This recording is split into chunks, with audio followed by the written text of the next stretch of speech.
Magandang hapon mga ka-adventure. Yan, medyo matagal tayo hindi nakapag-upload ng video natin. Medyo naging busy sa ating mga kabuhayan. At eto nga, sa mga nagtatanong, marami pa kasi nagtatanong doon sa akin last video tungkol dito sa MG-G50. Ano ba yung mga naging update natin?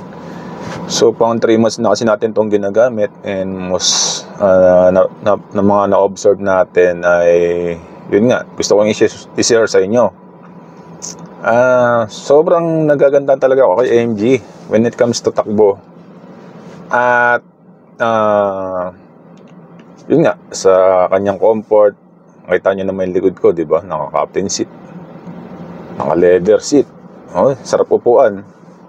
Malambot yung manibela. Yan, nasabi ko na yata ito sa una kong mga vlog. Pero ang isi-share ko talaga sa inyo ngayon, yung mga common issues nitong si AMG G50. Yun ang ating ito yung tungkol dito sa vlog na to. So yun nga, ulitin ko, ako ay gandang-ganda talaga kay AMG G50. Siyempre hindi mawawala dyan yung kanyang mga common issues. Sa mga meron na ng unit na ganito, alam nyo na siguro yung aking tinutukoy. Siguro na-experience nyo na rin, no? Doon sa inyong sasakyan. Mamaya tatalakayin natin yung isa-isa. Konti lang naman yan. Isa-isa doon sa ating mga napansin dito kay AMG. Sa mga wala pa palang unit na ganito at nagbabalak na kumuha nito, ay panoorin nyo muna ang video na ito bago kayo mag-decide. Siyempre, ito ay, kung ito ay first car nyo, second car, ito ay siyempre long term to, no? Ating kasama to sa mahabang panahon itong sasakyan nito. Kaya kung kayo magde-decide, syempre maganda yung best option nyo. Kaya itong video na to ay baka makatulong sa inyo sa pag-decide kung kayo nagbabalak na bumili nito or kumuha ng MG G50, ay maging guide nyo ito, no? Para hindi na rin kayo mabigla kung sakaling ito yung gusto nyong unit na mapipili nyo, ay hindi na kayo kumbaga, pag lumabas yung mga common problem na yan, ay hindi naman kayo magulat. So hindi naman siya major, no? Minor issues lang naman. Pero syempre sa ating mga car owner ay medyo ang kailangan din na pa-check natin, no? So ngayon, isa-isayin natin. Handa na ba kayo mga ka-adventure? Huwag kayong mag-skip ng video, ha? Tara, samahan niyo ako. Okay, una, ating napansin dito sa ating MG G50. So unahin naman natin yung mga common issues, no? So nabanggit ko na naman sa inyo yung mga positive sides. So hindi na natin tatalakayin ngayon. Una, itong tire pressure monitor system o yung tinatawag na TPMS. Alam naman ng mga unit owner yan na bago pa lang ilabas tong nababasa na natin sa mga grupo na talagang may problema yung TPMS neto ni MG G50. Karaniwan ito, sa mga hindi po nakakaalam, sa mga wala pang unit na ganito, yung TPMS po, ito po yung nakalagay dito sa gauge natin na nagmamonitor do sa tire pressure ng ating mga gulong. Nakakatulong ito para makita natin kung hindi pantay yung hangin ng ating gulong. So sa akin, sa karanasan ko po, una ko ito nilabas November last year, 2024. So inilabas ko, wala naman naging problema dito sa TPMS ko, no? Kasi sabi nila, in-scan na nila bago pa ilabas yung unit. Kasi dati may nababasa ako, first day pa lang nila after ilabas, lumalabas na yung common problem na ito, na ayan, lumalabas doon sa gauge na may problema yung kanilang TPMS. So sa akin, sabi sa kasa, yun na, nabanggit ko kasi yon. Sabi nila, bago nila inilabas yung unit, ay in-scan na nila yan para hindi na lumabas sa mga future na natin paggamit. Kasi meron na silang scanner dyan, na bumilis na sila ng scanner para maayos itong tire pressure monitor. So ito na nga, after kailan ba?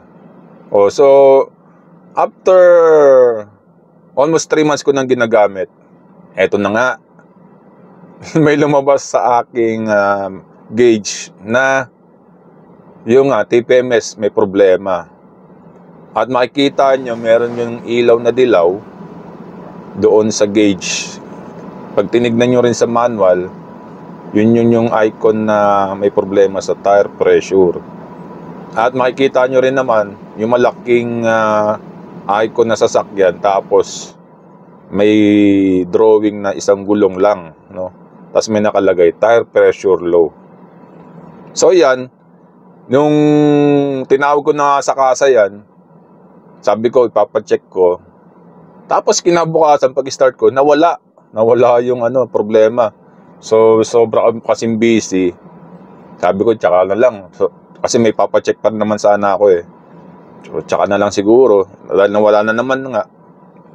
Tapos, kahapon lang Ay, kanina lang pala. Sorry, kanina lang. Paggamit ko, yun ulit, bumalik ulit yung TPMS problem na yan. So, kala ko okay na, hindi na siya lalabas. Pero pag start ko ulit kanina, lumabas na naman yung TPMS problem. So, kailangan ko na talagang ibalik sa kasa. Although hindi ko pa ako nakapag-contact sa kasa, nagpa-schedule. Kasi nga, medyo hectic ang schedule ko. So, yan, mag-i-schedule na ulit ako dalhin to sa kasa. So, kung kayo ay naka-experience na to, alam ko, ini-scan lang naman yan para mawala. Pero kailangan mong dalhin sa kasa. So, dapat, ewan ko kung kailangan i-disable na para hindi na lumabas in the future. Kasi, ano lang naman to sa atin eh. Parang minor lang. Kasi, napansin ko rin na, nung dati, nagpapahangin akong gulong. Doon sa gauge nung hanginan, ay pantay na. Kunyari, sa unahan, 32. Hindi ko, halimbawa lang yun, hindi yun ang eksaktong gauge Hindi ko na matandaan kasi kung yung kanyang hangin eh. So pagdating dito sa pag-check mo dito sa tire pressure, hindi pantay. So parang hindi rin accurate tong TPMS natin. Yun lang aking observation. Kasi sa gauge nung naghahangin ay parehas naman doon sa gauge niya. Pag-check ko dito sa akin TPMS, hindi naman pantay. So parang hindi natin talaga pwedeng mag-rely tayo dito ng accuracy dito sa TPMS natin ng saktong hangin. Kasi nga, lalo na nagloloko naman talaga yung TPMS natin, no? So hindi natin makapag-rely dito ng exact na pressure ng hangin. So hindi ko alam kung dinidisable na to ng iba, pinapa-disable, or yung kasa na mismo magdi-disable. Kasi baka naman pa-scan ulit natin, tapos ilang araw lang o ilang buwan lang, babalik na naman yung sakit nito. Babalik na naman yung kanyang mag-iilaw na naman dito. Hindi natin alam kung may effect yan sa electrical ng sasakyan, no? So sila po ang nakakalam yan. Hindi ko alam kung paano ayusin yan.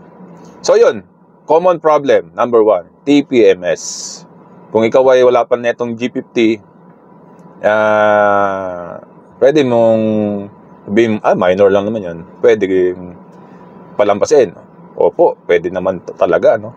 Nasa inyo po yan, kanya po ang option yan. Sa inyo po yan ang final decision niya po yan.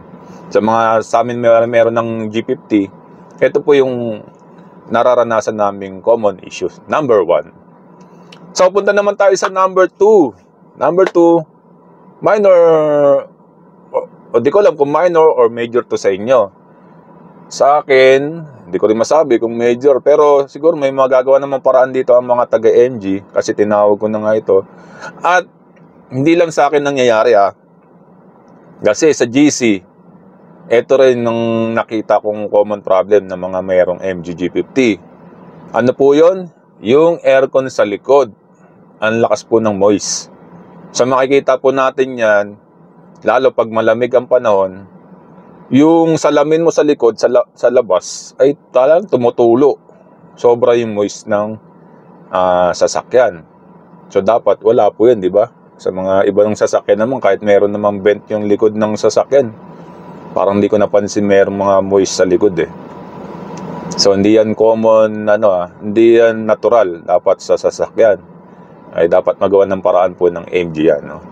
Di ko alam kung anong gagawin nila dyan. Kasi hindi lang naman sa akin nangyayari. Ang dami ko nabasa mga comment, pare-pares kami na experience sa mga naka MG-G50. Hindi ko rin po alam kung yung mga merong MG-G50 ay wala niya, no? Hindi ko alam kasi talaga. Ang alam ko lang, may mga nabasa na ako. At sa personal experience ko lang talaga, nagbabase. Meron talaga malakas sa akin, no? Yung hindi naman kasi nakatutok yung vent doon sa salamin Nakatutok dito sa baba. So, kung siguro nakatutok doon sa salamin, yung aircon, understandable na yun, may moist. Pero hindi naman Ang nanggagaling talaga, pag hinipo mo kasi yung labas, ang nanggagaling doon sa may parang pinakadaanan ng hangin niya sa aircon Doon nanggagaling yung sobrang moist. Buti na lang, hindi siya pumapasok sa loob, yung moist, no? Yun, iba na yun, yung pag may tumutulo sa loob. Pero baka maging ganun, katagalan, yun ang iniisip, na baka katagalan, hindi lang ang moist sa labas, pati sa loob, magka-moist. Diba? So, ano yan? Minor to major yan, ang issue na yan. Again, sa aming mga naka-MG-G50 ay naranasan na namin yan. Kayo po magde-decide yung mga wala pang nagbabalak pa lang bumili. Ito po yung kakaharapin yung mga issue. Yan. Ito, buyer's guide lang naman. Maganda talaga, AMG, no? So, number 3. Punta tayo sa number 3. Ito naman, di ako sigurado kung lahat naka-experience na o ako lang, sa akin lang. Kasi, di ko matandaan talaga yung aking washer sa harapan ng windshield. Alam ko na pagana ko na siya nung una. Yung una kong gamit. Pero yung gagamitin ko na, alam ko dito sa may lever dito sa harapan. Sa left side. Pipindutin lang. Wala nang lumalabas na tubig. Dinagdagan ko naman yung niya. Tubig dito sa tangke para sa washer. Ganun pa rin, wala pa rin nangyayari. And then, pag pindot ko, dun lang sa likod ang gumagana. Yun, hindi pa ako sigurado dyan baka ako lang yun, yung human error lang, baka ako. Kasi hindi ko, syempre naninibago pa tayo dito sa bagong sasakyan. Pero lahat na kinalikot ko lahat na ng lever Wala akong makitang yung pindutan talaga nung para sa washer. Tinignan ko rin sa manual. Walang malinaw na doon na guide para do sa washer sa harapan. Sa likod lang meron. So, yun nga, hindi ko na talaga mapagana yung washer ko sa harapan. Walang lumalabas na tubig. Kamali pa nga ako niyan kasi yung una kong yung tinitingnan ko habang maandar ako, pindot ako ng pindot. Dito ko napindot sa may habang umaandar dito ko napindot sa may right. 'Di ba ang right natin na may pindutan park 'yun. Pambihira, pagka preno ko biglang nagpark. Tapos hindi ko namalayan na nakapark pala kasi napindot ko nga. Ayaw tumakbo, kinabahan ako. Yun nga na pagtanto ko na park pala yung napindot ko. Sa kabila ko pala napindot, no? Kakahanap ko ng washer, kaka-testing ko. Di ko talaga mapansin, mga ka-adventure. So yun yung common number issue, number 3. Pero yung number 2 na yan, hindi ko alam kung lahat yan ay nakakaranas or sa akin lang, Again, sa akin lang, baka human error lang. Again, papacheck ko pa ito sa MG, kaya po mag-schedule ako. So yun lang mga ka-adventure. And then pala, kapag kayo pala ay nagbalak bumili ng MG, any MG or MG G50 specifically, check nyo pala yung mga yung ikutan nyo pala bago kayo bumili, bago nyo i-release sa, kunyari i-release na ngayon, bago nyo iuwi, bago iuwi sa inyong bahay, ikutan nyo lahat nung tip lang nito nung tawag nito, yung kanyang mga kaha. Kasi sa akin, experience ko, Pero pinakita ko naman to sa ano, doon sa casa bago ko iuwi. Kasi napansin ko, may clearance yung mga clip niya, lalo sa likod, sa fender sa likod. Hindi lapat, hindi siya pantay. Yung kabila, okay. Okay yung pagkalapat. Yung kabila naman, may clearance na ano eh. Basta makikita mo, hindi pantay, hindi nalapat yung mga clip. At tapos, yung ano nga, sabi nila, schedule nila, kailangan lang iiwan, dadalhin sa Balintawak. Kasi doon niya nialing eh, yung mga sa body. And nauwi ko na, mayroon pa pala akong nakita, hindi ko pa napakita sa kanila. Tinawag ko na lang. Doon naman sa hood. Yung sa hood naman, hindi rin pantay. Nakalabas yung may makikita mo, nakalabas yung parang damper, yung goma. Sa kabila, wala. Nakatago. Doon sa kabilang side, makikita mo yung damper niya. Kaya halata mong hindi pantay yung pagkakaano ng hood. So yun. Yun lang, tip lang yun. Kasi hindi ko pa nga talaga napaayos to eh. Kasi nga sobrang busy. Sabi ko lang doon sa ahente, baka isabay ko na doon sa first PMS. So kaso natatagalan ako kasi 6 months pa eh, di ba? Yung first PMS natin or 10,000 kilometer. So baka hindi ko na maantay yun. Dalhin ko na. Kasi baka dalang dumami yung issue natin, ano? So yun lang. Sana nakatulong tong video na to mga ka-adventure, ano? Kung kayo pala ay hindi pa subscriber sa akin channel, baka naman pwede naman ako makasubscribe din sa inyo at share na rin at thumbs up nyo naman para makatulong natin sa ating video. At abangan nyo sa mga susunod. Medyo naging busy lang talaga tayo mga ka-adventure.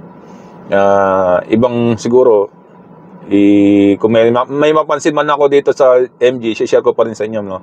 Pero siguro ito na yung muna yung huli sa MG G50, baka magsawa na kayo, no?